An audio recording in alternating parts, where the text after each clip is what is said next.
The morning sun filtered through the tall windows of Kensington Palace, casting long shadows across the mahogany floors of William's private study. Catherine stood by the window, her fingers tracing the edge of the curtain as she watched the early commuters hurrying along the streets below. The weight of the past few months seemed to settle heavier on her shoulders with each passing day, and, today felt different somehow. There was an electricity in the air, a sense that something significant was about to unfold. William sat behind his desk, his usually composed demeanor showing cracks of vulnerability that only Catherine could recognize. The official documents scattered before him seemed to blur together as his mind wandered to the conversation he'd had with his father the night before. King Charles had spoken in hushed, measured tones about decisions that needed to be made, about messages that needed to be shared with the nation. The gravity of those words still echoed in William's thoughts. Catherine turned from the window, her intuition telling her that her husband needed her presence more than her words. She had learned over the years to read the subtle signs of his emotional state, the way his jaw tightened when he was processing difficult news, how his hands would unconsciously fidget with his wedding ring when worry consumed him. Today, both signs were evident. "The children are with their tutors," Catherine said softly, settling into the chair across from his desk. "George asked about grandfather again this morning.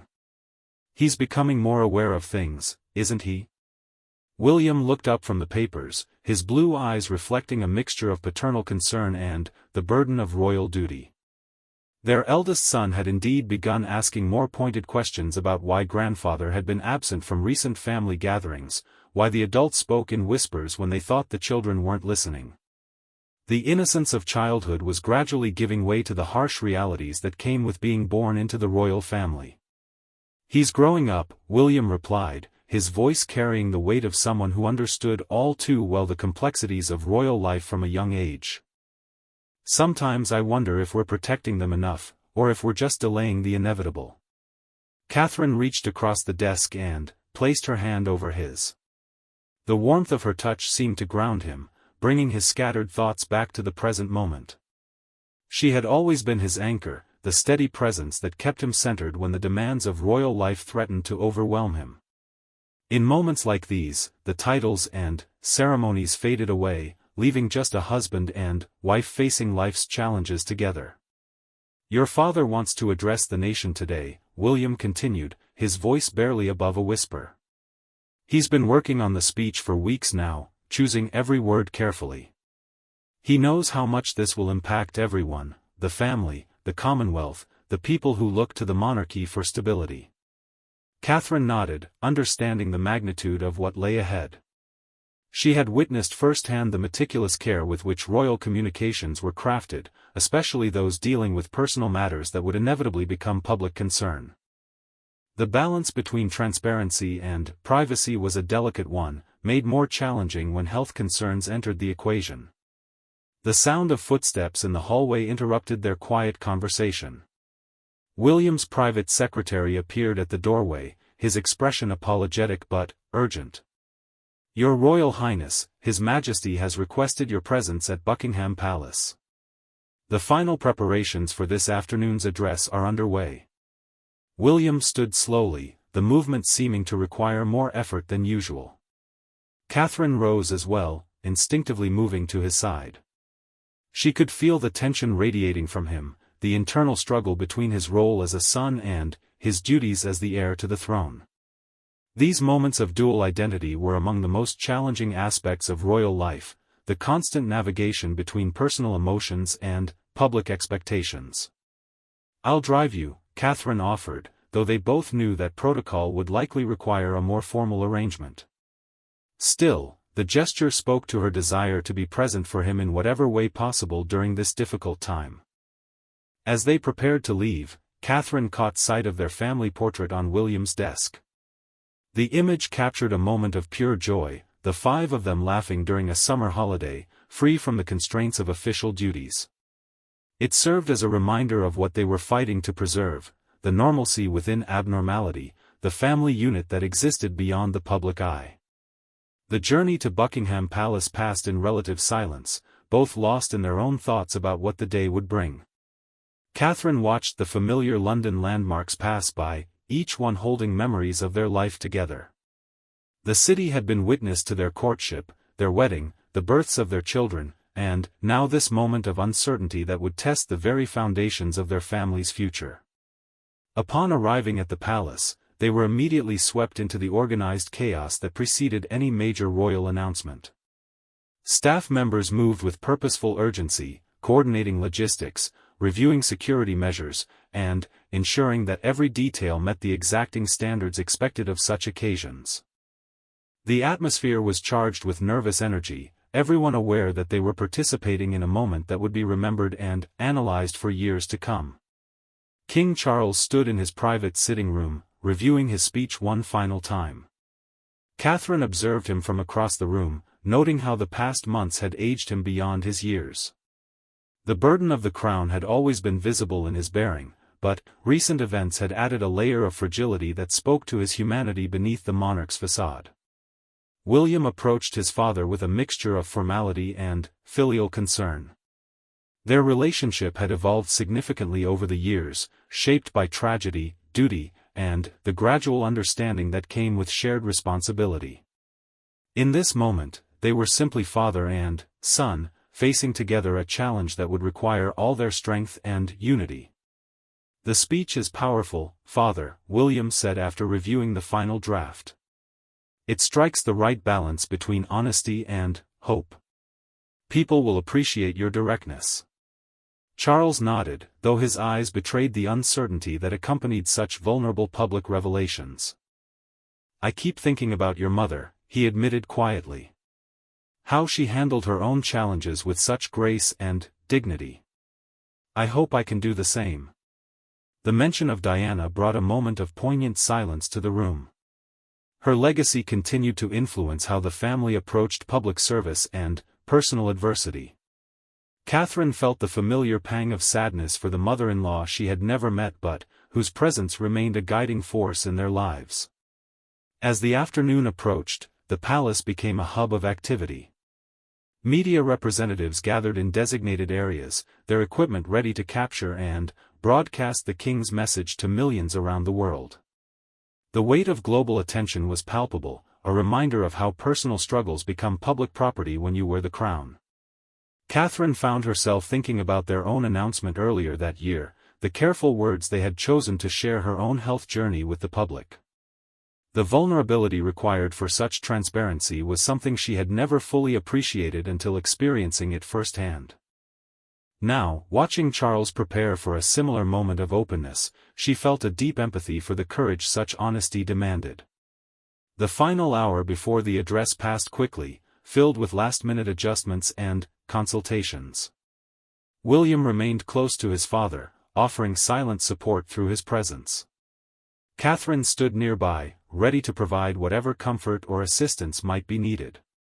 In these moments, the formal structures of royal hierarchy gave way to the more fundamental bonds of family. As the time for the broadcast approached, Charles took a moment to gather himself. The transformation from private individual to public monarch was something Catherine had witnessed many times, but it never ceased to amaze her. The straightening of shoulders, the focusing of purpose, the assumption of responsibility for millions of people who look to the crown for guidance and reassurance. "Whatever happens after today," Charles said quietly to William and Catherine, "I want you to know how proud I am of the strength you've both shown. The family will endure because of people like you." The words hung in the air as they made their way toward the room where history would be made. Catherine squeezed William's hand, feeling the tremor of emotion that ran through him. They were about to witness a moment that would reshape their family's narrative and test the bonds that held them together. The broadcast would reach every corner of the Commonwealth and beyond, carrying with it a message of vulnerability, hope, and determination. But, before it became a public event, it remained an intimate family moment, a father preparing to share his deepest fears and strongest convictions with a world that had watched him evolve from prince to king. As they took their positions for the historic address, Catherine felt the full weight of what it meant to be part of this ancient institution. The crown came with privileges and responsibilities in equal measure, but, most of all, it demanded a level of courage that few could truly comprehend. Today, that courage would be on full display for the world to witness. The red recording light illuminated the ornate study where King Charles sat behind an antique desk, his hands folded carefully before him. Catherine watched from the designated area where family members could observe without being visible to the cameras. The room fell into complete silence except for the soft whirring of recording equipment, creating an atmosphere so intense it seemed to vibrate with unspoken emotions. William stood just outside the camera's range, his posture rigid with the effort of maintaining composure. Catherine could see the slight tremor in his jaw, a telltale sign of the internal struggle he was fighting. This wasn't just another royal address, this was his father laying bare his mortality before the world, transforming private anguish into public courage. Charles began speaking in his familiar, measured tone, but Catherine detected subtle differences that only those who knew him intimately would recognize. There was a rawness beneath his refined delivery, an authenticity that stripped away decades of diplomatic polish to reveal the man beneath the crown. His words carried the weight of lived experience, of sleepless nights and difficult conversations with doctors. "My dear friends across the Commonwealth and around the world," Charles began, his eyes looking directly into the camera with unwavering determination. "I speak to you today not just as your king, but as someone who has faced the greatest challenge of his life and emerged with a deeper understanding of what truly matters."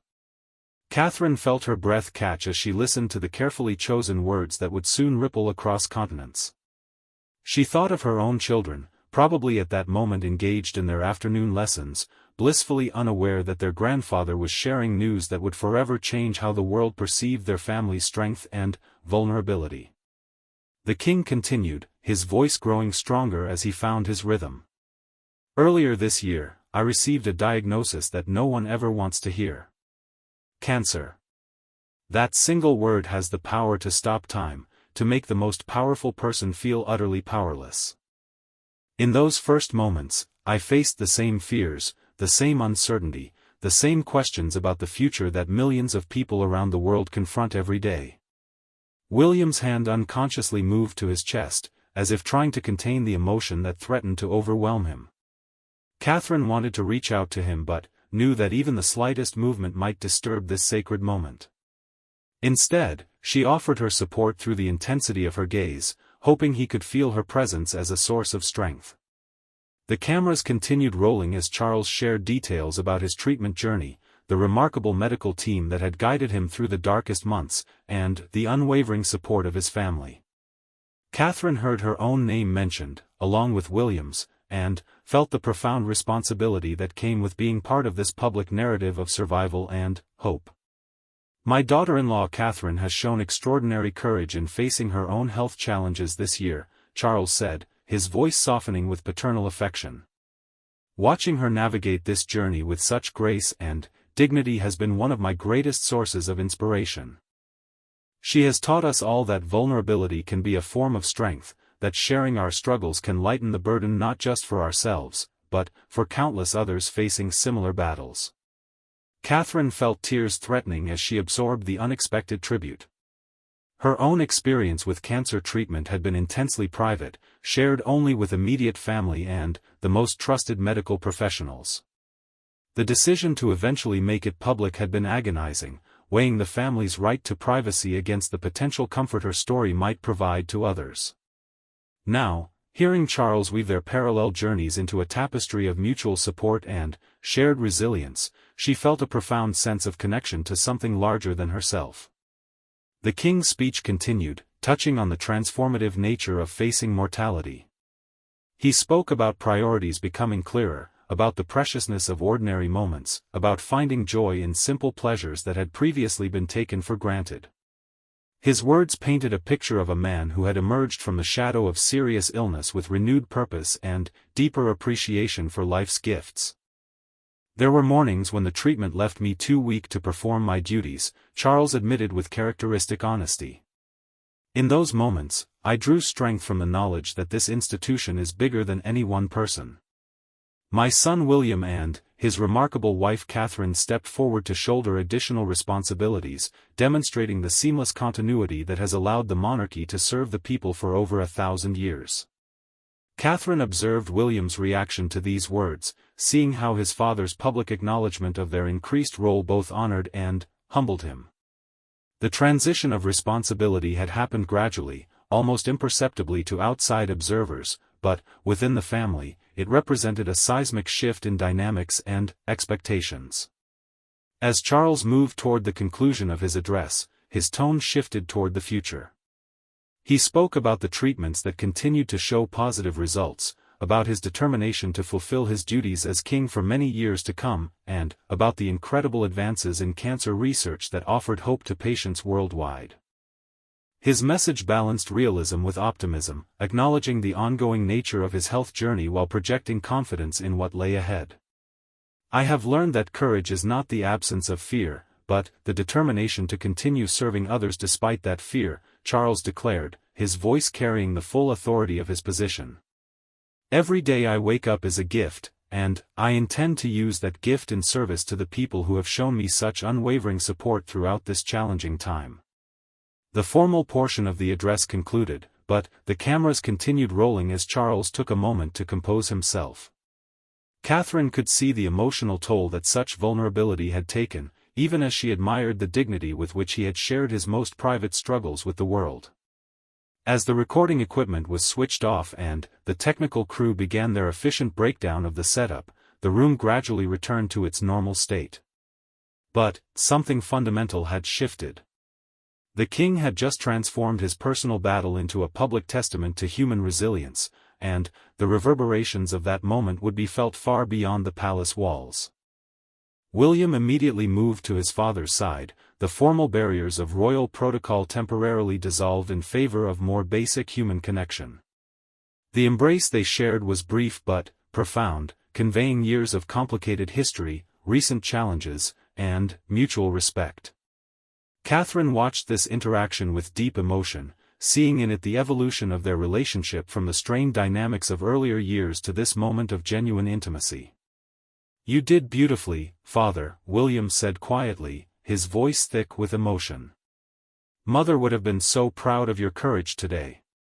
The reference to Diana brought a moment of poignant silence, acknowledging the woman whose own struggles with public scrutiny and personal challenges had shaped how the family approached moments of crisis. Her legacy lived on in their commitment to transparency and their determination to use their platform to help others facing similar difficulties. Catherine approached the two men, feeling honored to be included in this family moment. Charles reached out to embrace her, and she was struck by how frail he felt despite the strength he had just displayed on camera. The dichotomy between public duty and private reality was never more apparent than in moments like these. "Your own courage this year has been remarkable," Charles told her softly. "Thank you for showing us all how to face the unthinkable with grace." As the afternoon progressed, reports began filtering in about the global response to the king's address. Messages of support were pouring in from heads of state, medical professionals, cancer survivors, and ordinary citizens whose lives had been touched by similar challenges. The palace communications team worked efficiently to manage the overwhelming volume of correspondence, but the emotional impact was immediately apparent. Catherine found herself reflecting on the strange parallel journey she and her father-in-law had taken.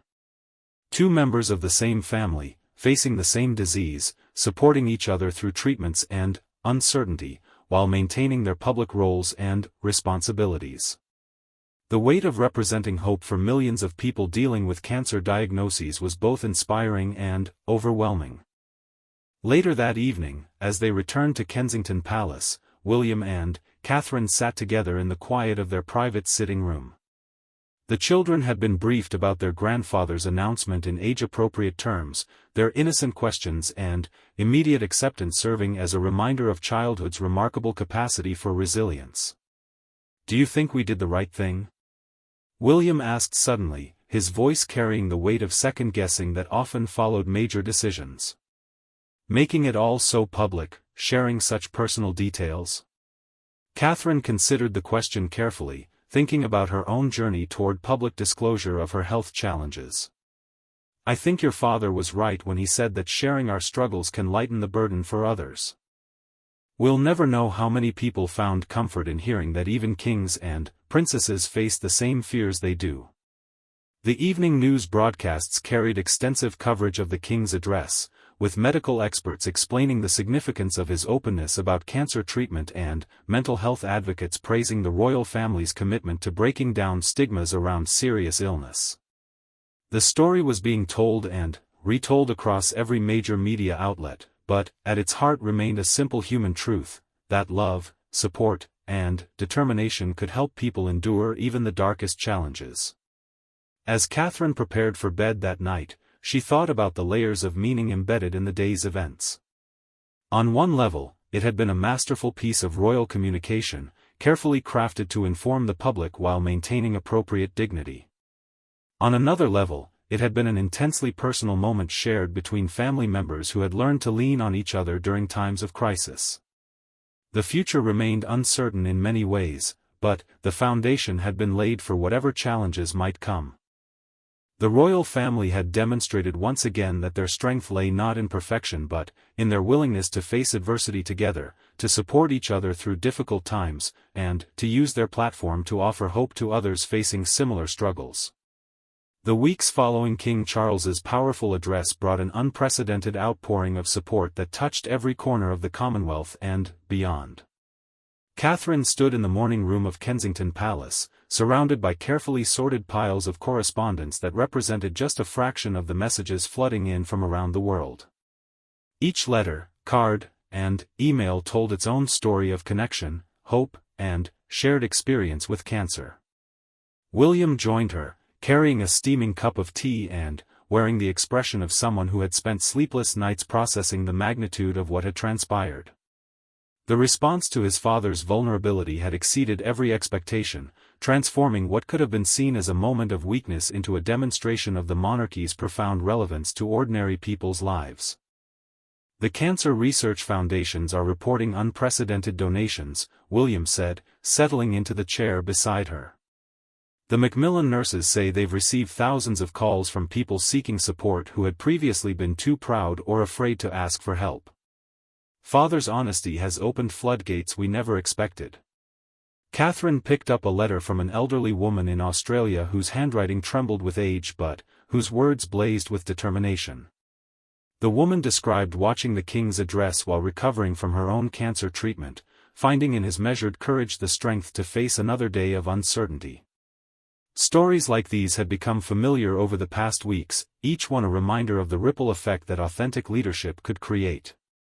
Mrs. Henderson from Liverpool sent photographs of her support group, Catherine said, showing William the images of a dozen women holding signs that read, "Standing with King Charles." She says they've named themselves the Royal Survivors Club and meet weekly to support each other through treatment. They're planning to raise money for the cancer ward at their local hospital. The human impact of the king's decision to share his journey publicly was becoming clearer with each passing day. Medical professionals reported increased awareness of early detection symptoms, support groups saw growing membership, and fundraising efforts for cancer research reached record levels. What had begun as one man's personal struggle had evolved into a movement that was changing lives across continents. Their eldest son George appeared in the doorway, his school uniform slightly askew from morning play. At 11 years old, he was beginning to understand the weight of public attention that came with his position in the royal family, but he navigated these complexities with a maturity that both impressed and concerned his parents. "Grandfather's speech is being shown in our current events class today," George announced with the matter-of-fact tone that children used for momentous occasions. "My teacher says it's an example of brave leadership. Are you and Mummy brave leaders too?" William exchanged a glance with Catherine, both recognizing the moment as one of those teaching opportunities that would shape their son's understanding of duty and service. The question carried layers of meaning that went beyond its simple phrasing, touching on legacy, responsibility, and the example they were setting for the next generation of royals. "Everyone faces difficult times in their lives," Catherine explained gently, kneeling to meet George at eye level. Being brave doesn't mean you're not scared. It means you do what's right even when it's hard. Grandfather showed the whole world that it's okay to ask for help when you need it. George nodded thoughtfully, his young mind processing concepts that most children his age wouldn't encounter. Like when you were sick too? And, you told everyone so they wouldn't feel alone? The innocent wisdom of the question took Catherine's breath away. Through a child's perspective, the parallel journeys of cancer diagnosis and treatment became simplified to their essential truth: the power of shared experience to diminish isolation and fear. In George's understanding, his mother and grandfather had simply done what good people do: they had helped others by sharing their own struggles. As the morning progressed, Catherine and William prepared for a series of engagements that had taken on new significance following the King's address. Their first stop was the Royal Marsden Hospital, where both Catherine and Charles had received treatment. The visit had been planned months earlier as part of Catherine's gradual return to public duties, but recent events had transformed it into something much more meaningful. The hospital corridors buzzed with anticipation as staff members prepared for the royal visit. Catherine felt a familiar mix of gratitude and vulnerability as they approached the oncology ward where she had spent so many hours during her own treatment. The medical team that had cared for her greeted them with warmth that went beyond professional courtesy. These relationships forged in the crucible of life-threatening illness carried special depth and meaning. Dr. Sarah Martinez, the oncologist who had guided both Catherine and Charles through their treatment protocols, joined them for the first part of their visit. Her expertise had been crucial during the darkest days, but her compassion and humanity had been equally important in helping them maintain hope when fear threatened to overwhelm everything else. The response to His Majesty's speech has been extraordinary, Dr. Martinez explained as they walked toward the patient ward. We've seen a significant increase in people seeking early screenings, asking questions about symptoms they might have ignored before. Public figures sharing their health journeys can literally save lives by encouraging others to be proactive about their care. Catherine absorbed this information with deep satisfaction, knowing that her own decision to go public with her diagnosis had contributed to this positive outcome. The choice to transform private pain into public service felt validated by stories of early detection and successful treatment that might never have happened without increased awareness. Their first patient visit was with Emma Thompson, a 34-year-old teacher who had been diagnosed with the same type of cancer that Catherine had battled. Emma's face lit up as Catherine approached her bedside, the connection between them transcending the usual formalities of royal visits. Here were two women who had walked the same difficult path, understood the same fears, and emerged with similar determination to help others.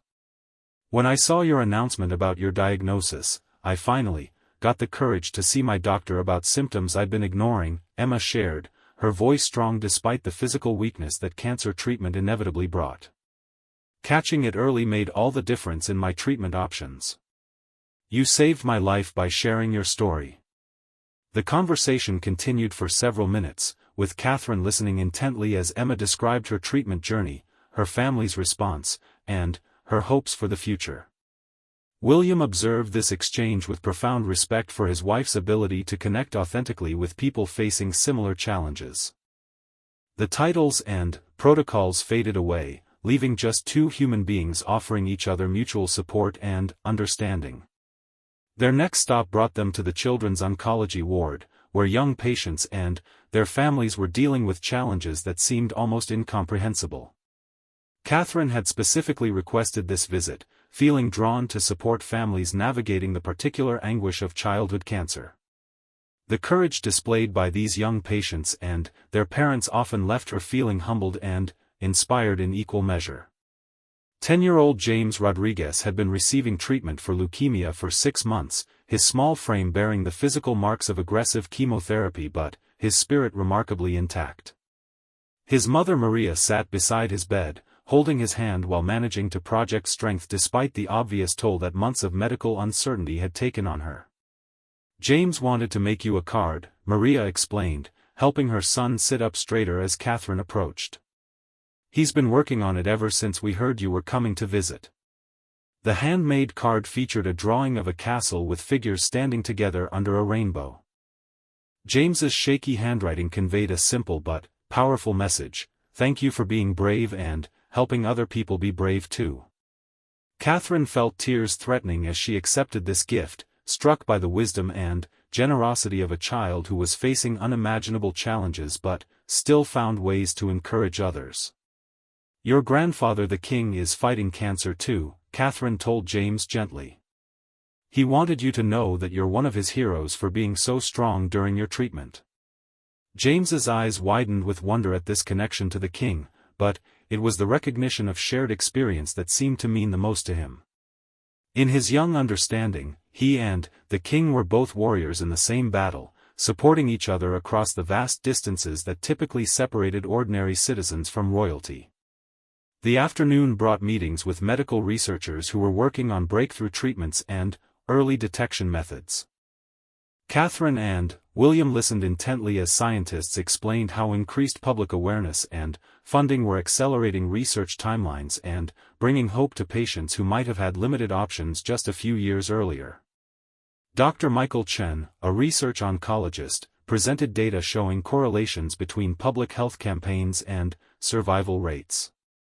When prominent figures share their cancer journeys publicly, we see measurable improvements in early detection rates, treatment compliance, and overall outcomes, he explained. The royal family's openness about these challenges is having a direct positive impact on public health. The scientific validation of their decision to share personal health struggles provided additional confirmation that they had chosen the right path. Catherine thought about all the people who might seek medical attention sooner, comply more faithfully with treatment protocols, or find courage to face their diagnosis because they had seen that even kings and princesses dealt with the same fears and uncertainties. As they prepared to leave the hospital, Catherine took a moment to visit the chapel where she had spent many quiet hours during her own treatment. The simple space had provided refuge during the most difficult days, offering a place for reflection, prayer, and the kind of deep inner work that serious illness often demanded. Now she sat in the same pew where she had wrestled with fear and uncertainty, filled with gratitude for the journey that had brought her to this point. William joined her in the chapel, understanding without words that this space held special significance for his wife. They sat together in comfortable silence, both processing the emotional weight of the day's visits and the larger meaning of their family's public health journey. The afternoon had reinforced their sense of purpose while reminding them of the ongoing responsibility that came with their platform. "I keep thinking about that little boy James," William said softly. "The way he saw himself and father as fellow warriors in the same battle. There's something profound about that perspective." Catherine nodded, still moved by the child's innocent wisdom. Children see through all the complexity to the essential truth. We're all just human beings trying to support each other through difficult times. The titles and positions matter less than the connections we make. As evening approached, they returned to Kensington Palace to find additional updates about the global response to King Charles's address. Television networks around the world had featured follow-up stories about cancer awareness, medical charities reported record-breaking donation levels, and social media platforms carried thousands of messages from people sharing their own health journeys with unprecedented openness. The transformation of personal struggle into public service was becoming a template for how the modern monarchy could remain relevant and impactful in an era of rapid social change. By choosing vulnerability over stoicism, authenticity over perfection, the royal family was discovering new ways to fulfill their fundamental mission of service to others. That evening, as Catherine tucked their children into bed, she reflected on the legacy they were building through these choices. Their willingness to share difficult truths about health, family, and the challenges of royal life was creating a more honest and accessible relationship with the public they served. The crown was becoming more human without losing its dignity, more relatable without sacrificing its sense of duty. 3 months after King Charles's groundbreaking address, the autumn light filtered through the windows of Windsor Castle as the extended royal family gathered for what had become an unexpected celebration. The king's latest medical reports showed continued improvement. Catherine's health remained stable and strong, and the impact of their shared journey had created waves of positive change that continued to ripple outward across the Commonwealth and beyond. Catherine stood in the green drawing room, watching as Charles played with his grandchildren on the carpet below.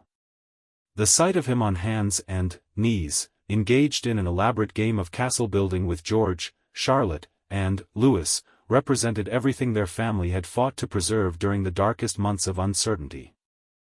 The simple joy of grandparent and grandchildren together spoke to victories that transcended medical statistics and public relations successes. William approached carrying 2 cups of tea, his step lighter than it had been in months. The weight of worry that had shadowed his features throughout his father's treatment and Catherine's recovery had gradually lifted, replaced by something approaching the relaxed confidence that had characterized him before cancer entered their family's vocabulary. "The numbers from the Cancer Research Foundation are remarkable," he said, settling beside her on the window seat. "They've raised more money in the past 3 months than in the previous 3 years combined." Father's honesty about his diagnosis has created the kind of fundraising momentum that typically takes decades to build.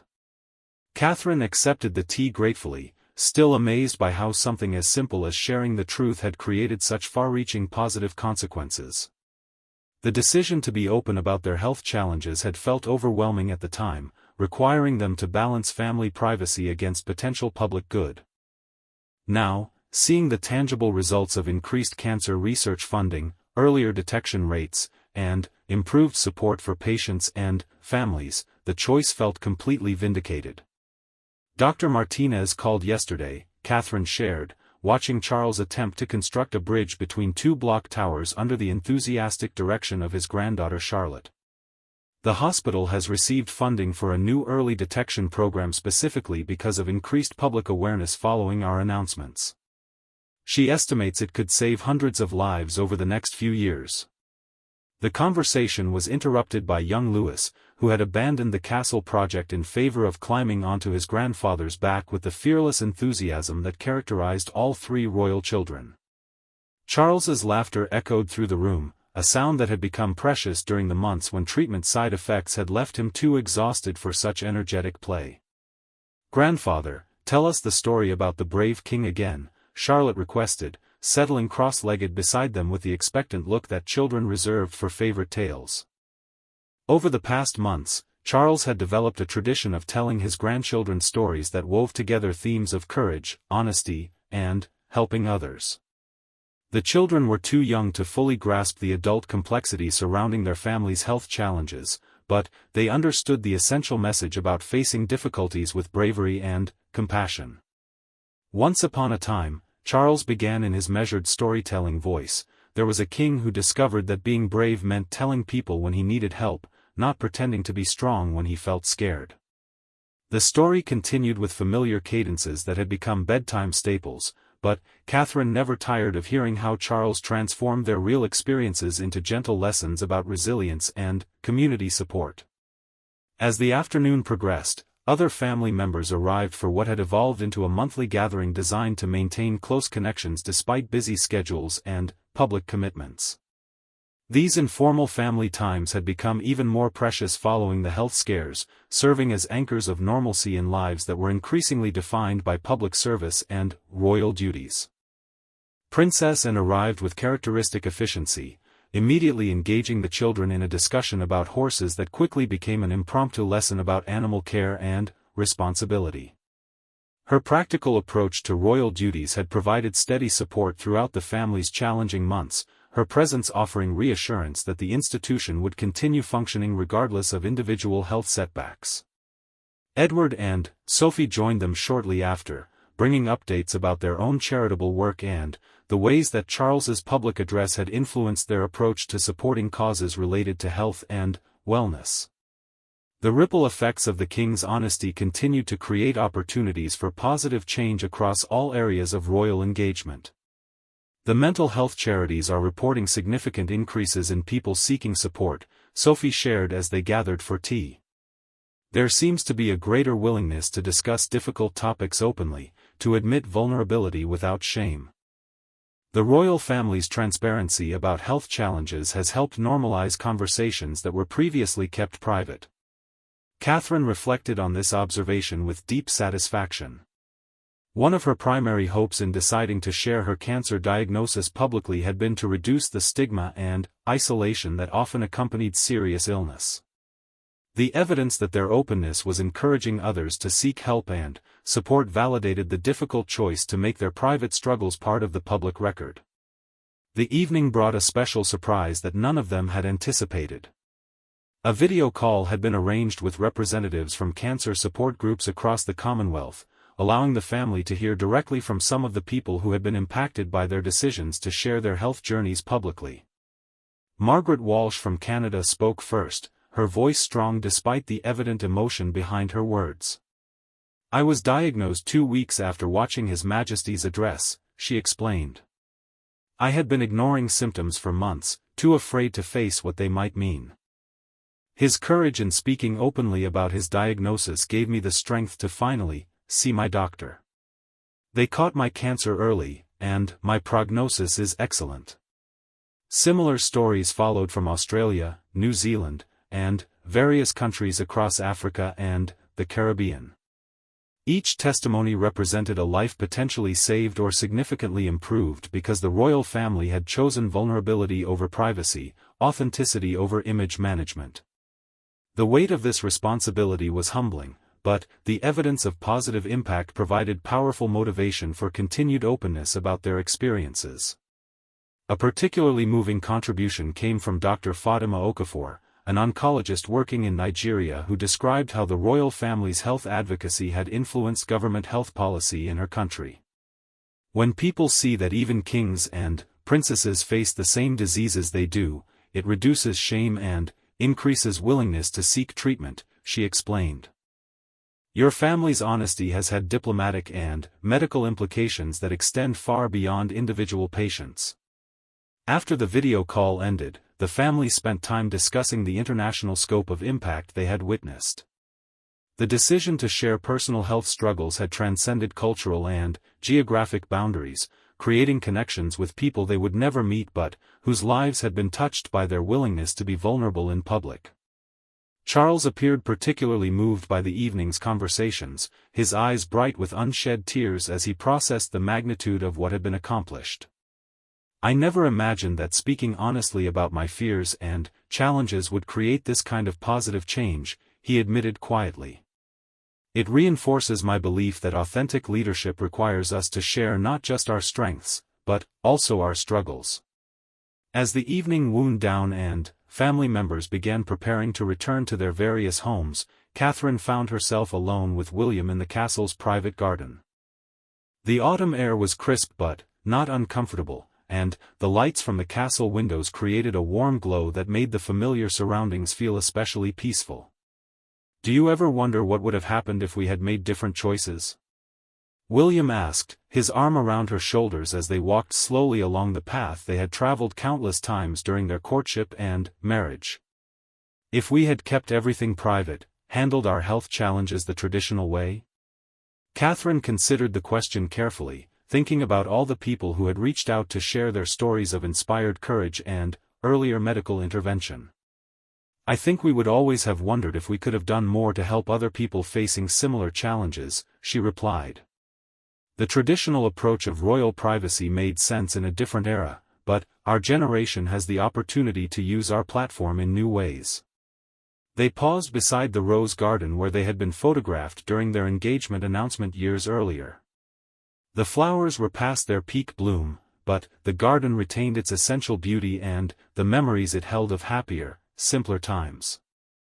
So much had changed since those early days of marriage, but the fundamental bond between them had only grown stronger through shared challenges and mutual support. "The children are growing up with a different understanding of what it means to be royal," William observed, thinking about the conversations they had with their offspring about service, responsibility, and the importance of helping others. "They're seeing that leadership sometimes means admitting weakness, that strength can come from asking for help." The insight resonated deeply with Catherine, who had spent considerable time thinking about the legacy they were creating for the next generation of royals. Their willingness to be honest about health struggles, mental health challenges, and the difficulties of balancing public duty with private life was modeling a more accessible and authentic approach to royal service. As they returned to the castle, they passed through the rooms where the evening celebrations had taken place. The evidence of family gathering remained scattered about: children's toys, teacups, books left open to pages that had sparked interesting discussions. These simple signs of family life represented everything they had fought to preserve during the months of uncertainty. The final image that would stay with Catherine from this day was of Charles reading bedtime stories to his grandchildren, his voice strong and confident as he wove tales of courage and kindness. The man who had faced cancer with dignity and used his experience to help others was also the grandfather who made silly voices for storybook characters and patiently answered endless questions about castles and dragons. Later that night, as Catherine and William settled into their own home at Kensington Palace, they reflected on how much their understanding of royal duty had evolved. The traditional emphasis on stoic endurance and private suffering had given way to a more nuanced approach that recognized the power of authentic connection with the people they served. "We've learned that being royal doesn't mean being perfect," Catherine said as they prepared for bed. "It means using whatever platform we have to make life better for other people, even when that requires sharing our own difficulties and fears." The past year had transformed their family in ways both profound and subtle. They had emerged from health challenges with renewed purpose, deeper appreciation for ordinary moments, and clearer understanding of how their positions could be used for maximum positive impact. The crown had become not just a symbol of authority but a tool for service that required constant evolution and adaptation to remain relevant. As Catherine fell asleep that night, she thought about all the people around the world who were facing cancer diagnoses, treatment decisions, and uncertain futures. The knowledge that her family's openness had provided comfort and encouragement to even some of those individuals made every difficult moment of public disclosure worthwhile. The story that had begun with fear and uncertainty had evolved into something much larger, a testament to the power of authentic leadership, the importance of family support, and the remarkable capacity of human beings to transform personal struggles into opportunities for service to others. Tomorrow would bring new challenges and responsibilities, but tonight there was peace in knowing they had chosen courage over comfort, truth over tradition, and service over self-protection.